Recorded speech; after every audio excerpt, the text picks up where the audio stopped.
It's been 4 years since Blizzard's World of Warcraft took over the MMO scene.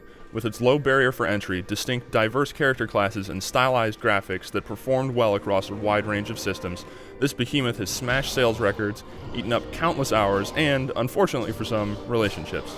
Wrath of the Lich King is the second expansion to come out for WoW, and the changes and refinements ensures this game isn't going away anytime soon. The previous expansion, the Burning Crusade, came out in January of 2007 and introduced new races and catered more to newcomers. Lich King continues the tradition of Blizzard constantly tweaking and adding to the experience, yet it's geared more for experienced WoW players. As the title suggests, a lot of the story of this expansion centers on the Lich King, a prominent figure in Blizzard's alternatively self-serious and tongue-in-cheek potluck of a fictional universe. His home continent of Northrend can now be explored, and the lore behind him has been expanded upon. Players will get to learn more about his past, and will even see him pop up frequently in dungeons and in standard quests to drive the narrative forward. This may seem like a simple thing, but it really does flesh out the story and make for a more cohesive world. One of the more notable additions with this expansion is that a new class has finally been implemented. As a throwback to the hero units in Warcraft 3, the Death Knight is for high-level players only and starts out at level 55. As a plate-wearing melee fighter, this new class is a serious force to be reckoned with, and has a fiction that's fleshed out through a unique starting zone that involves, like so many other things in the expansion, the Lich King. Like all classes, Death Knights have their own distinct timing for skill triggers and cooldowns, and the rhythmic nature of switching between rune attacks and those that consume runic power should keep players entertained.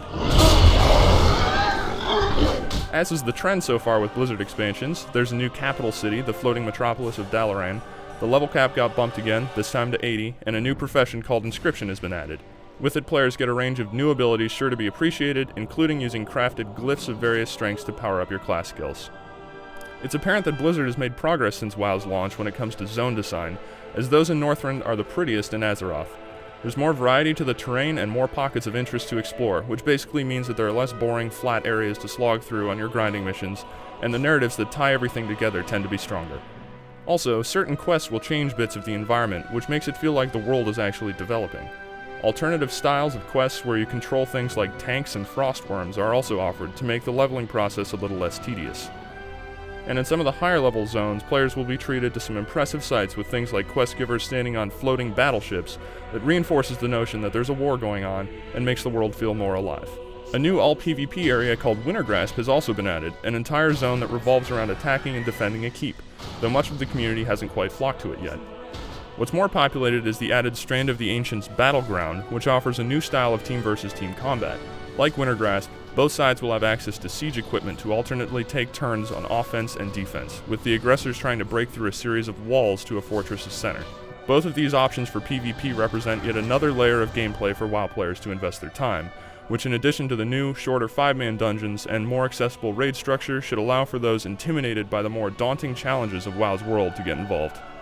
Reviewing a game like this is a little odd. If you play WoW, then you more than likely already have Wrath of the Lich King. This expansion doesn't change the core experience in any drastic ways. It's all about grinding for levels, loot, and eventually getting into the high-end dungeon and PvP content. Like all WoW fans, there are things I would like to see added or tweaked, such as Blizzard not relying so heavily on community add-ons for interface functionality, but WoW is still the premier MMO that you know and maybe even love. It's good to know that Blizzard is so dedicated to its community and willing to flesh out and evolve its product, though in the years ahead it'll be interesting to see how long this particular brand of MMO will remain in the spotlight.